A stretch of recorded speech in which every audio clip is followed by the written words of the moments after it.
I will now turn things over to today's presenters. We're very pleased to have two fine people from Riskified presenting today. Emily Grunstig, who is a Senior Fraud and Insights Analyst, and Effie Rinsky, who's a Senior Marketing Manager at Riskified, will both be presenting today. So Emily and Effie, please go ahead, and thanks so much for presenting.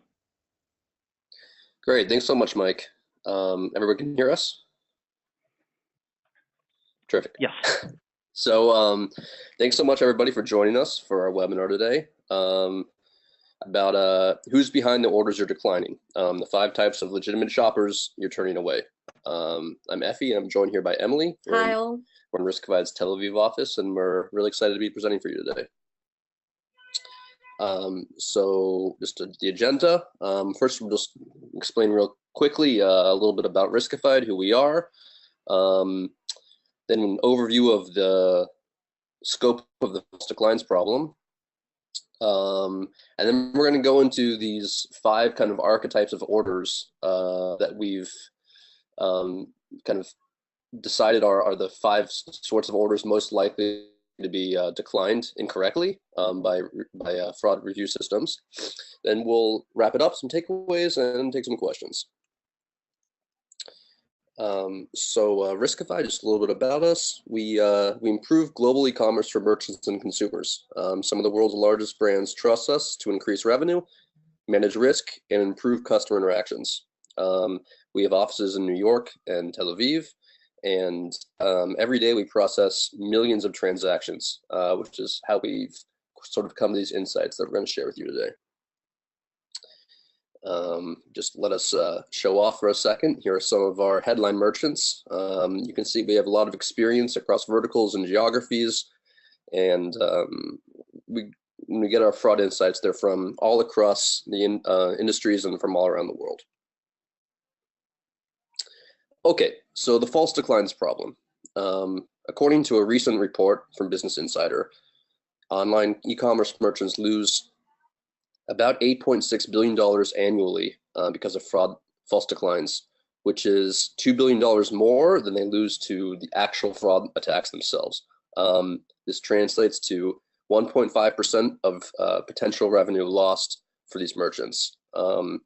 Based on our internal data, we found that between 30 and 70%, depending on the industry, of orders that merchants decline or plan to decline are actually legitimate. So it's quite an issue, but before we delve into the core issues there, I just want to take a step back and to try and define what is a false decline.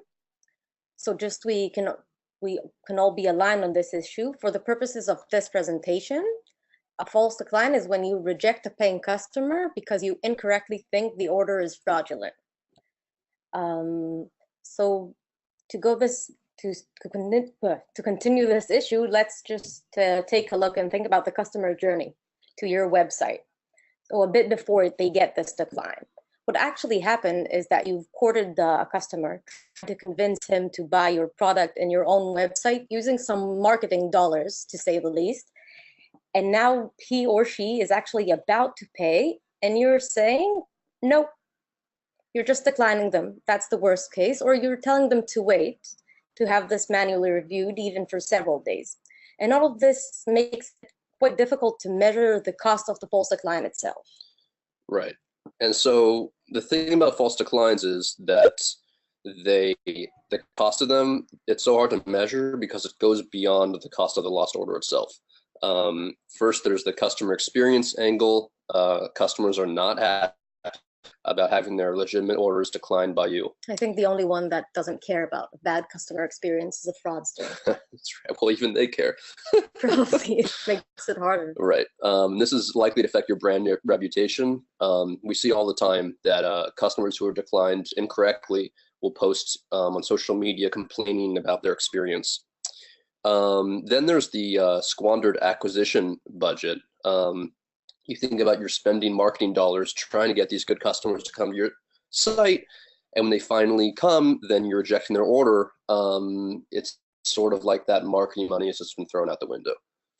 I think we talked a bit before about not just the decline, but also the waiting period.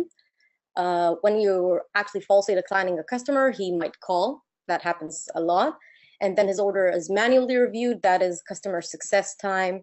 Sometimes this, until this is actually handled, the item is out of stock. So you're, in practice, declining his order.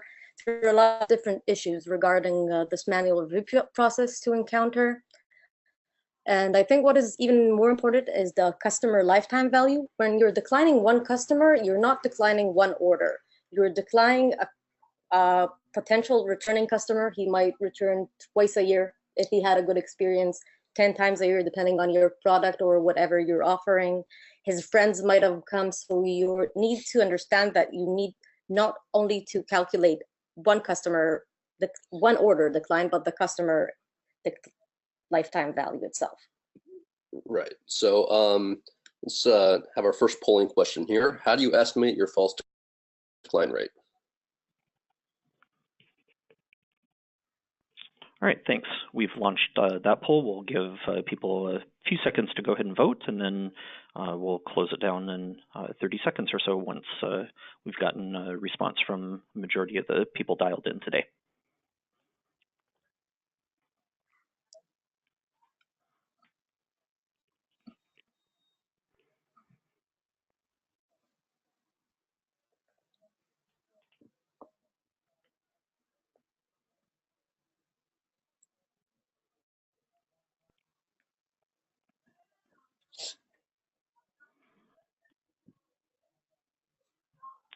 Leave it open for just another few seconds here, so if you haven't voted, please go ahead and do so now.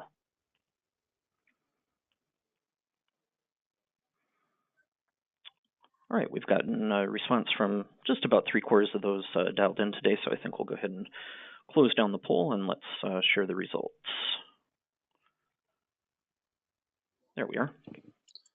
Okay, so it looks like the most people here said by rate of calls and emails from falsely declined customers. Yeah, so I think there is it's very interesting, but I don't think there's a wrong or right answer here. I think it's a combination of a lot of different issues. I would want to just recommend something, might be regarding the post-mortem on declined order is something that I see that a lot of people aren't doing. I do suggest being a bit more active in this issue, not just looking at bad outcomes like chargebacks or people actually calling you, but trying to incentivize your teams, your customer success team, your fraud analysts on orders that they saved, that they would actually check something a bit more thorough to understand if this was supposed to be a decline or not.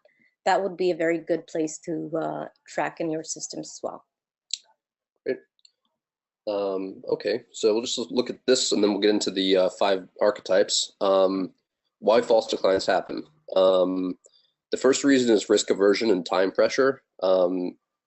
People in general tend to be pretty risk averse, but in fraud review, it's a particularly risk averse scenario because approving a bad order and getting hit with a chargeback is a really scary idea. And then, when you're under time pressure to approve because the customer's waiting, that's only going to make that issue worse. Then there's a lack of data, tools, and proper training. I think that's especially important around holiday seasons. You sometimes have some kind of holiday hiring.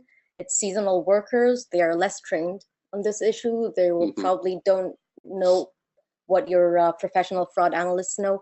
And you're sometimes missing a lot of data points. You don't know exactly where the customer connected from, what kind of device he's using, what kind of credit card he's using. And a lot of this data is missed and could create something like a false decline.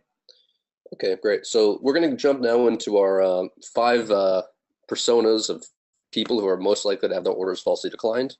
This is, again, based on some of our insights from reviewing millions and millions of orders. Okay, so the first is the gift sender. This is Linda Riley. She lives in South Dakota, and she primarily does shopping for her grandchildren, and she has them shipped directly to them. She sends a watch to her grandchild, Sam, in London, who lives with his parents there. Obviously, the kid doesn't live in London by himself. And she sends a rolling backpack to Sarah in Austin, Texas. But she keeps finding that her orders are getting declined. Emily, why is that happening? So we talked about a gift sender, but let's take the Linda's personal story out as if we don't know it and take a look from a more rigid fraud system point of view. We have a shipping and billing mismatch, which is a very popular decline or red flag rule in most scoring tools and other partial fraud solutions. And on top of it, in this case, we have all these different orders with the same billing details, but different shipping addresses and recipients. So in a fraud analyst point of view, when looking for a fraud story, it seems like someone just published Linda's credit card details on the dark web or even on Facebook currently. And now different fraudsters are actually using this. But as we know, this is not fraud, just a very common practice, especially in holiday seasons, but also for many other reasons. Right. So let's look at how you can approve more orders like Linda's. First is to reconsider the rule that flags billing and shipping address mismatch. This is a very common rule, but it's not a risk indicator. I think you can see that in the slide itself, but a third of electronic orders that Riskified reviewed in the past year had this mismatch. And these orders are approved almost in the same rate that we approve orders without this mismatch. We can talk a lot about why this is common. I personally have my own example from the past month. I moved in with my partner. We have a new apartment. We need new electronic products. We need our furniture. So we have this kind of billing shipping mismatch. Because your credit card is still on your old address. My old address, yeah. Right. And you don't want to decline all the third of your orders. So I would reconsider using this rule. Okay, then you can enrich your data with IP address information, including proxy detection. Yeah, so I suggest instead of looking or trying to look for a connection between addresses, which seems a bit technical, let's try to think about the connection between the payer or the credit card details and the person that is actually making this order. And the IP information with a good proxy detection tool can help you determine that for the very least, the order was placed by someone in the real geographic vicinity of the billing address. Without this, without a good proxy detection tool, you're working with your eyes covered. And then finally, this is kind of a last resort, but you can search for the names of the parties involved in the digital sphere. In the case of Linda, you could probably find some pictures on Facebook of her with her grandkids, and then you got a connection right there. Yeah, so automated systems can help you identify the connections better in other ways, but even social media or other digital identity fingerprints, which we can find just searching in Google, the social media, even in baby shower lists and weddings, even white pages, can help you connect all these identities. Cool. All right, let's move on to our next archetype. So this is Ashar. He's a corporate lawyer, and he is the office shopper.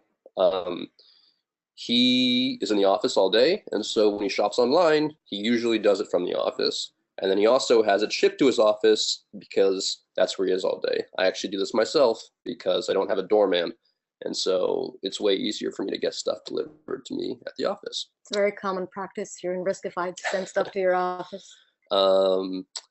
He's quite a legitimate shopper, but he keeps getting his orders declined. Emily, why is that happening? So generally, let's say many mismatches. Your system has identified an IP and shipping location mismatch with the billing location. You can see that many different orders with many different billing and credit card details from unrelated people, right? It's the same office, but a lot of different people sent to the same address, and it looks like some kind of fraudster's warehouse. Mm-hmm. You also have some IP issues. Corporate IPs sometimes are misidentified as high risk. Business IP isn't proxy, although it sometimes is identified like one, let's say Google.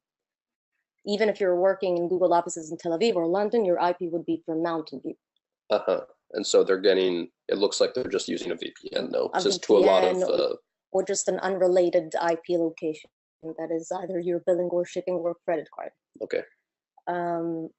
And also, especially in the case that it's an office building, not just an office space, this might trigger your velocity rule for addresses with a lot of different credit cards, different number, and a lot of orders to different people in the same address. Okay, so let's see how we can approve more of Ashar's orders. So the first thing to do is to check the email address that the shopper's using. The best case scenario is that he or she is using the corporate email of the office they're currently in. So for instance, in my order, you could see the riskified.com email address, and then you could look up the Riskified office, see that it matches the shipping address that I've requested, and you've got a pretty legitimate story there.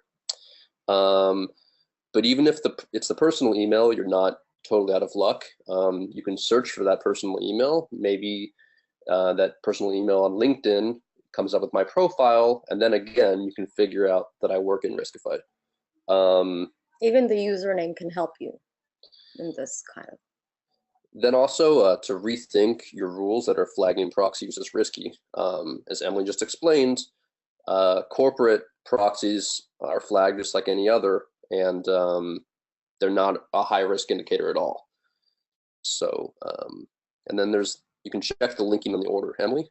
So I think what we need to understand is that these people, while they are not related, as in family related, they are related because they work in the same workplace. So what you need to do is ensure that your solution can link these data points, these different data points like the IP or the corporate proxy, the geolocation, the shipping address, to this domain of this business order. Are all of these orders shipped to this address linked to this specific business IP? I wouldn't say for a proxy, but a business IP could make sense, right? Do they have the same business domain in their email? Is the distance between the billing and shipping small enough to match the distance between your home and your workplace? A combination of all these data points can explain the entire story. And in a more automated solution, you can train your system, your machine learning system, by this data after tagging it, and it can save you a lot of time and false declines. Great. So we're going to move on to our second polling question now. How are most of your orders reviewed for fraud?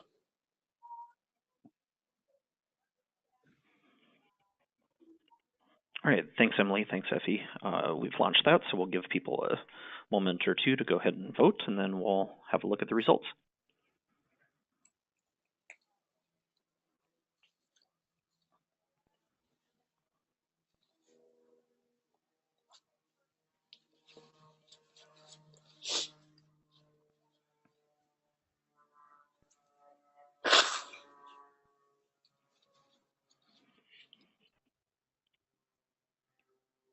All right, we'll give people another few seconds, and then we'll go and close it on down.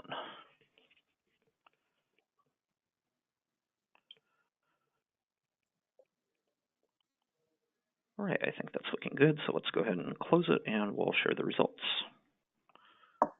Okay, so it looks like over half of you said A, rules-based system. This is very interesting. Rule-based systems are usually used even with manual review or some kind of other internal tool. So this might cause a lot of false declines issue if you don't do a post-mortem over your declines and check which rule has declined most of your orders. Is it actually working? That would be my advice on this. I would be very happy to talk about this with the people that answered rule-based system. Okay, let's move on to our third archetype. This is the tourist. So these are the Cohens. They live in Israel, and they're taking a vacation to NYC because they don't own winter coats, just like we don't. There are some benefits to living in the Middle East. They order the coats ahead of time, and they have them shipped to the hotel that they're going to in New York. And then once they're in New York, they go to shop for electronics. But because they're there during the holiday season, the lines are so long that they actually, after browsing in the store, they buy the stuff on their phones and have them shipped to their hotel again where they're staying. So as you can see, this is a very legitimate looking family, but their orders keep getting declined. Why is that happening? I think as Israeli international shoppers, we kind of know this story. So before we talk about the fraud story that we tackle here, it's important to note that a lot of these orders are declined due to some kind of international freight. Some merchants just auto-decline international credit card or IPs. It happens so much that the European Union just banned geo-blocking for merchants, and it will come into act in the end of this year. So you're saying it's illegal to block an order based on IP? And to begin with, and in Europe from next year. Wow. Okay. Yeah. So you can see that a lot of rule and systems are not compatible with the international because they're automatically declining this, or just in practice, your system makes it impossible for an international customer to buy. One example is the AVS system. Even if you know that most of the international credit cards outside North America do not support the AVS system, these orders are usually automatically flagged. Mm-hmm. So they turn to manual review in the best case scenario, or just declined in the worst case scenario. Even a mandatory billing address, let's say in the US or in your specific country, is a rule that will prevent people from buying in your site, because they will have this kind of mismatch between their credit card and billing or shipping address. So that is a very interesting case that makes a lot of false declines. But last but not least, hotels or Airbnbs or other apartment rentals do look suspicious, as we know that we can see a lot of different credit cards and different names being shipped to the same single address. Right? Another fraudster warehouse potential one. But unlike the office shopper, which we can connect all these identities in somewhat domain. Because they all have the same, say, email domain or something like that. Or even IP, or they do work in the same place. Right. This time they're really not connected. So there is no connection between all this multiple identities, and it makes these hotels very suspicious and also often blacklisted by merchants. Now, it's important to note that these kind of addresses are used by fraudsters. It will happen even more now that hotels are offering their vicinities for drop shipping areas or other reshipper themes. But we know, as you know, that people buy when they shop, when they're abroad. Right. It's their one-time option to buy stuff that they don't have back home, like winter coats. Right.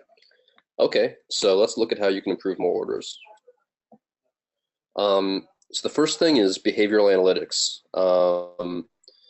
That means basically looking at the behavior of customers while they're shopping and browsing. This is going to compensate for a lot of weird mismatches. If you can see the shopping session, just to give you an example, fraudsters tend to go straight to checkout and just buy stuff, whereas legitimate customers will browse around your site for a while and to try to get the best deals on stuff. But even if you can track the entire order process, someone browsed from Israel, then went to your store and continued browsing from there and then send it to the hotel, you need to be able to track it by the same device or IP. In some cases, I would also recommend the entire digital fingerprinting process here, because what we want to identify, again, as we talked about before, is the connection between the payer and the person that is actually making this order.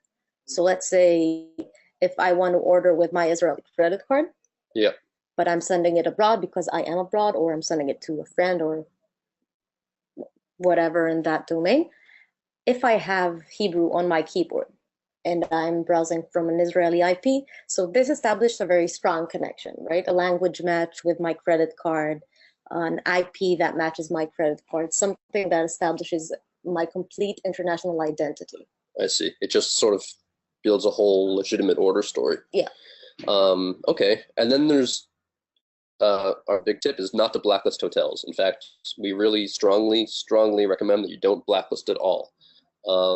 As we said, there is a fraud MO of having things sent to hotels, but there are also a lot of legitimate customers who have their goods shipped to hotels, and if you blacklist them, you're going to lose all those legitimate orders. Do tag them. Don't go and try to do an analysis with your eyes covered. tag them and understand. It could be a good story, but it can also be a bad story. Right. It's just an entire story. The thing about blacklists is that they really compound the issue of false declines. It's like if you make one mistake and falsely decline an order, that's one thing. But if you make the mistake and then you decide to blacklist that address, then you're also going to reject every ensuing order from that place. And so it just really exacerbates the problem to use blacklists. Okay, let's move on to archetype number 4. This is the thrifty global shopper, Anna Popov, who likes cosmetics. She lives in Russia, though. Her cosmetics can cost twice as much as they do in Western Europe for exactly the same product. So instead of buying them in Russia, she orders them from the stores in Western Europe and has them shipped to her. And when those stores don't have shipping options to Russia, she uses a reshipper because it's still cheaper for her to do that than to buy them at the corner store in Russia. But those orders keep getting declined. Emily, tell us why. So again, mismatches between your credit card and your shipping, but mainly it's because analysts and systems often assume that there is more international fraud than there actually is, and they have some kind of bias against certain countries. Even in the worst case scenario, a country is very risky. Probably most of their orders are good. You just need to identify the segment that they're good at. Let's say let's say Germany. German IP with a German credit card and German shipping addresses is probably better than an Indonesian credit card, German IP, and shipping to Brazil. That would be a very big mismatch. So segmenting it would be something very important that your system might not be aware of. Also, automated systems or analysts are trained with domestic orders, and they can easily reject cross-border orders because they behave a bit differently. And one of the different behavior is the reshippers. Fraudsters do use them to disguise their true physical location. They are regarded as extremely risky. Even sometimes when you Google a specific reshipping address, you get a lot of scam alerts that people put in, but so these are blacklisted in some way, and your solution might be automatically rejecting this. Okay, so let's look at how to approve more of these orders. First is to build systems with country-specific patterns and stats. Yeah, so the step before that would be to identify that this is an international order or a domestic order. They act differently. They should not be treated in the same way. And make sure your international orders aren't just flagged on or declined because of some kind of reputation. And look at the actual numbers there. But we can also talk about the different behavior, I think.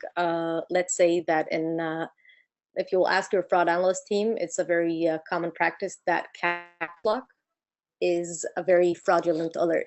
They automatically decline everything with caps lock. If you write your name in caps lock, your name and your addresses, they think it's when you copy paste stuff, it's easier when you have caps lock. When you don't speak actually English, there are a lot of different reasons for that. But in France, it's quite common to put in your name with caps lock. So it's actually a good indicator for a French order. Also, let's talk about proxy. Proxies are regarded as quite risky, and for a good reason. But if you're Chinese and you want to order, you need to use a proxy a lot of the times, right? Right, because they have the Great Firewall, and yes. So you have to use a proxy to get out and shop outside of China. And just planning all your Chinese order would not be very beneficial, I think. Okay. The next thing is understand that reshippers aren't necessarily bad, and there are really legitimate reasons to use a reshipper, like if your company doesn't offer shipping to that country, or if you do, but the shipping is so expensive that it's going to be cheaper for them to just use a reshipper and redirect it. Another issue might be taxes sometimes. If the taxes around e-commerce is a very hot topic right now, it will probably change this a lot, but currently sometimes your taxes are calculated by your shipping country or shipping state, and you might prefer shipping it to a different location than you actually are. Okay, and then finally, the customer contact details can help you get some clues about whether the order is legitimate or not. Yeah, I would advise to try and look for the clues, as the person that wants to get the order needs to be able to be contacted by the store and contact the store. So I would take a look for other contact details that might give you clues, especially for like some kind of geographic clues. Your email domain might indicate the country that you're from. Let's say co.ru could indicate that you're from Russia, or specific Russian domains. That's true for, I think, most countries. They have their local email domains. Also, the phone can help you identify the actual location. And for a more manual tip, you can even try to Google the phone or try to put it in Facebook or other social media. You might find exciting things, and also identify fraud by it. Okay, so now we've got our last of the 5 archetypes, the students, especially the foreign student. So this is Kevin and Lee. They're students at UCLA, and they live in a dorm just off campus. Kevin is from Minnesota. Lee is a foreign student from China. And they order stuff at their dorm, just like students will do. They order sneakers, they order speakers, and they order cologne, and probably a lot of other stuff too. And because they're millennials, they usually shop from their phones. But their orders keep getting declined. Let's take a look at why. So for Kevin, again, we have the issue that his billing address on his card doesn't equal his shipping address. Because most people are not going to change the billing address of their credit card when they move out from home. So especially not just for the college period. Right. So his billing address is almost certainly still going to be in Minnesota, where his parents live. Dorms kind of look like hotels sometimes because you have all these people from one shipping location ordering with different names.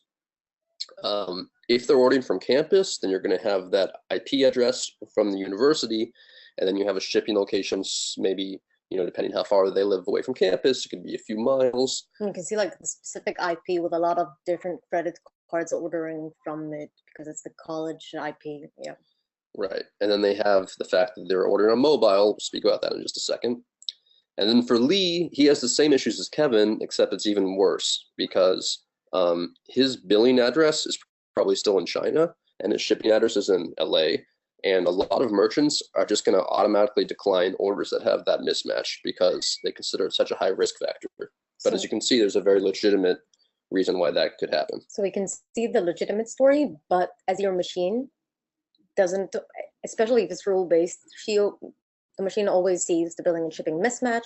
It sees a lot of orders to the same address from different location with different credit cards of different identities, a lot of mismatches when they're using mobiles, and most millennials are, younger crowds in general, they have even more mismatches. Mobile is prone for mismatches.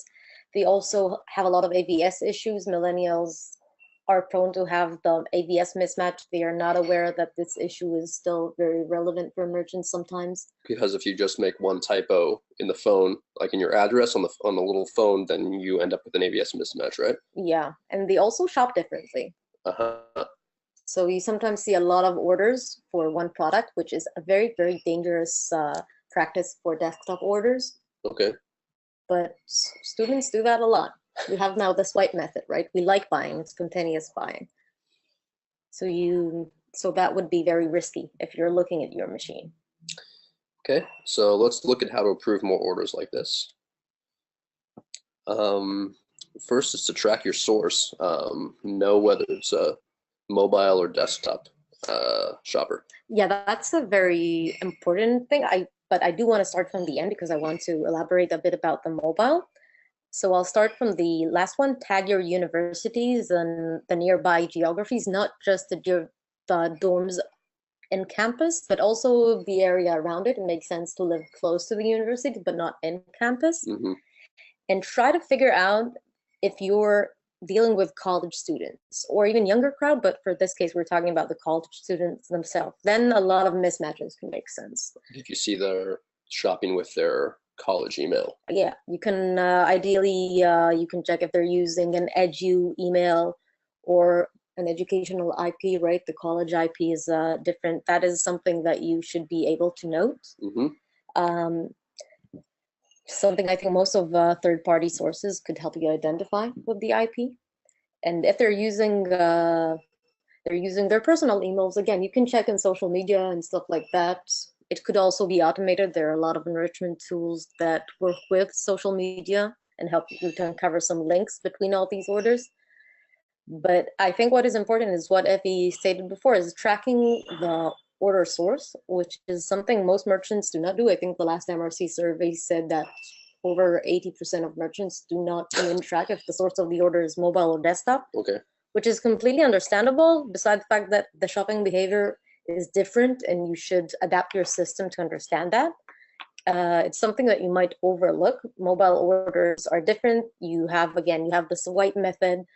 One product orders in a very high velocity, which is, again, very, very risky in desktop, but very legit in mobile. It's something that we actually try to make people do more. And this is an ongoing issue, all these trends. Younger crowds are early adopters, they're tech savvy. And while rule-based systems are always a bit the opposite, right? They react to something that happens. They do not predict something that is going to happen. Mm-hmm. And this might clash when a new shopping trend changes the shopping behavior. Not just fraud is evolving, but your customers are evolving as well. They use proxies more than they used before for privacy reasons or other reasons. And this is something you should keep an eye for. Okay, thanks, Emily. So that wraps up the 5 personas. Our key takeaways here: risk aversion and fraud detection is backfiring, right? So ironically, being playing it safe can actually cause more losses than being aggressive with approving orders. And so we recommend you consider incentivizing, if you have a manual review team, a high approval rate, right? Like rewarding fraud analysts on saving orders, right? Not on rejecting bad ones. Don't rely on rules-based systems. As we saw earlier, they can increase your false declines.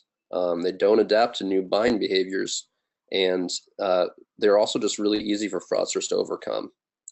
And then finally, cross-border shoppers are falsely declined disproportionately. So you should take extra effort to make sure that you're really reviewing those orders carefully and in some ways giving them the benefit of the doubt. I do want to say, if most of you said that you are using rule-based systems, I can understand why it's easy to implement, but it is reactive. I would try to always monitor what is declining most of my orders and where most of my false declines are coming from. It's not that easy. There are some, we can talk about tips on how to do that maybe in a more efficient way, but always track it. You might have a lot of things that you're overlooking when you have this rule systems. All right, I think we're going to open it up for questions now. All right, great. Thanks, Emily and Effie, for presenting. That was excellent. I think you both presented a lot of great insights and really good conversation. So we did get a few questions. I think let's go ahead and get right to those. And if anyone has anything else that they'd like to ask, please just make use of the questions panel in GoToWebinar, and we can get those answered. So first question, what are your recommendations or best practices around tracking approval and fraud rates? So it's a good question. I think approval rates is a bit tricky. A lot of merchants treat them differently. Some check them by the amount of orders, by their value. It differs. Is a repeated fraudster something that let's say you have 10 orders, but you have 5 of them are from the repeated fraudster. Do you have like a 50% approval rate? Because it's not exactly 50%.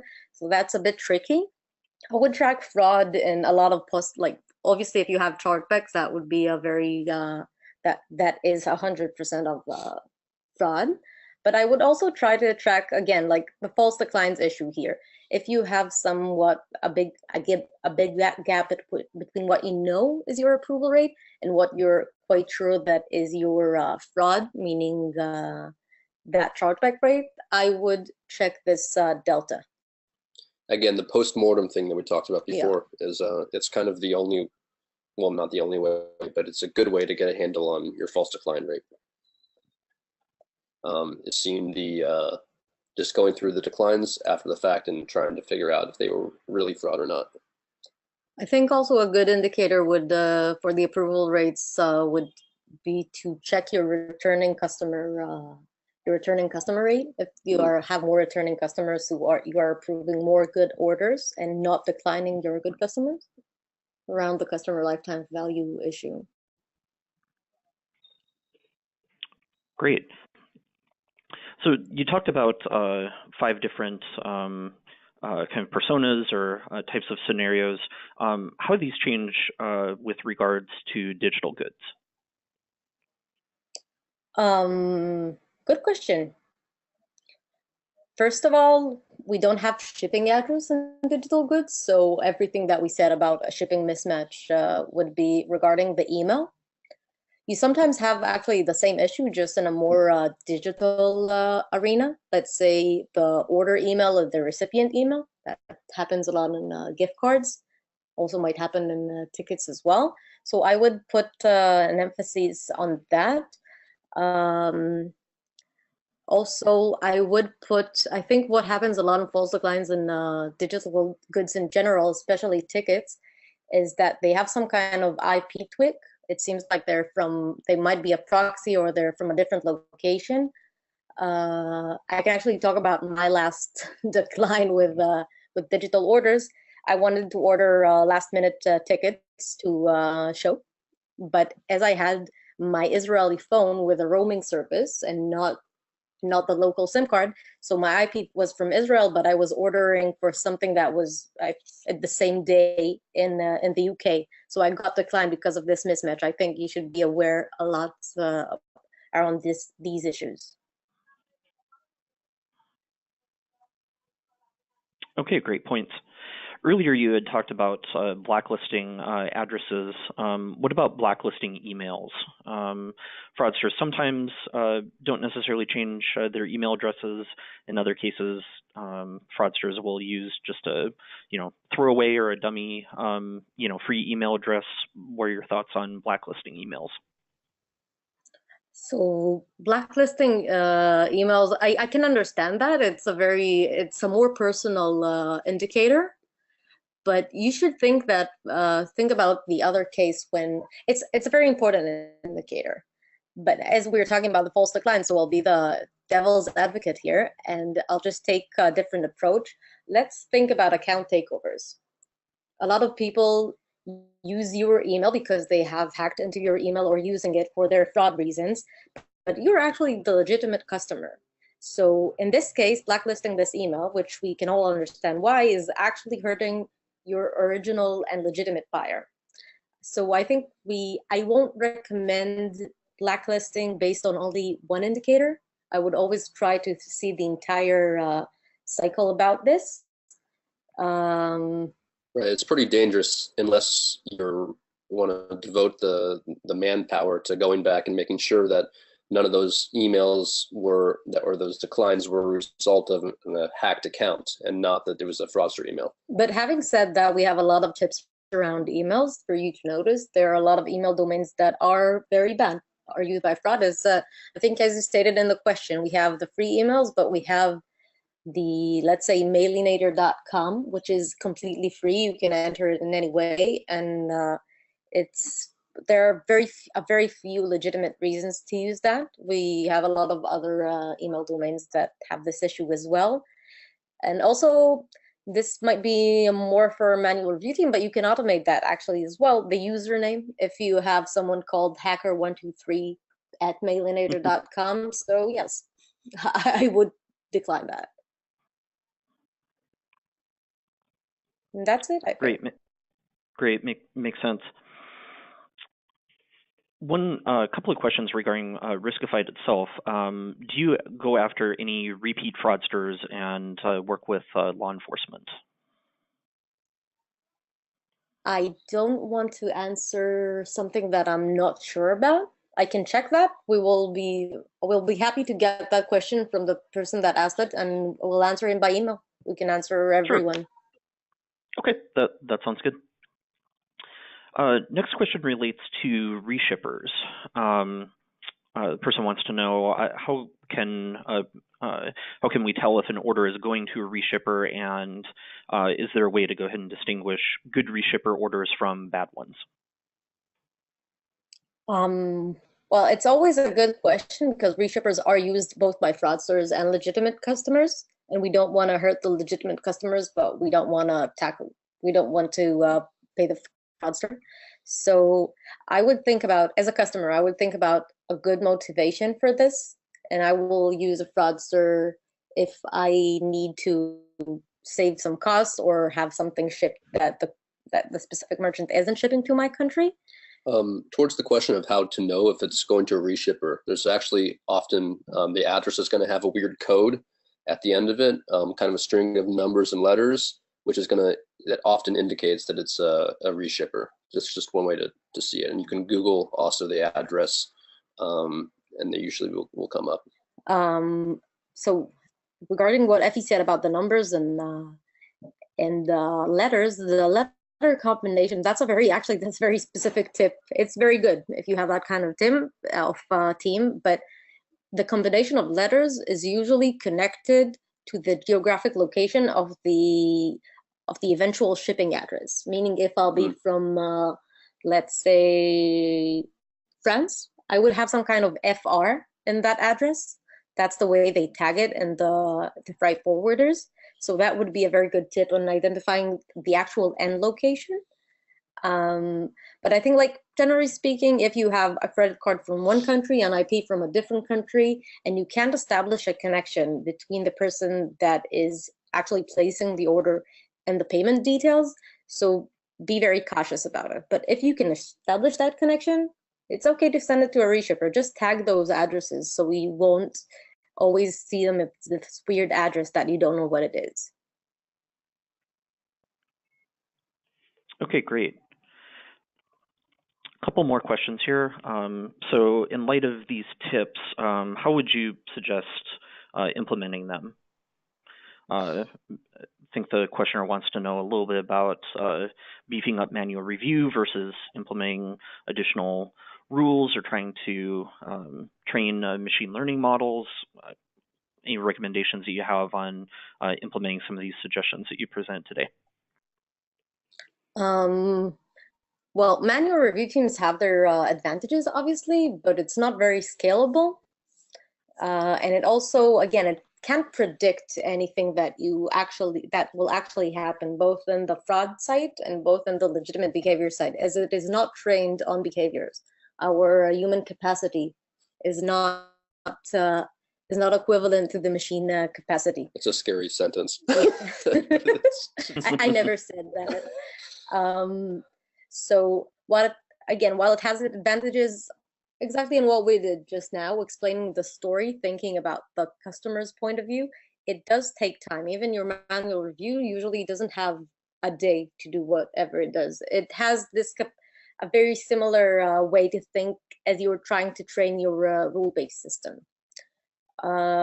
Tips for how to implement it in an automated solution would be very elaborate to do. I would talk a lot about tagging and a lot about machine learning, giving your system a lot of accurate data to be trained with, but just accurate data. So like in Riskified, what we do when we start working with a new merchant is to take their data, but tag it ourselves.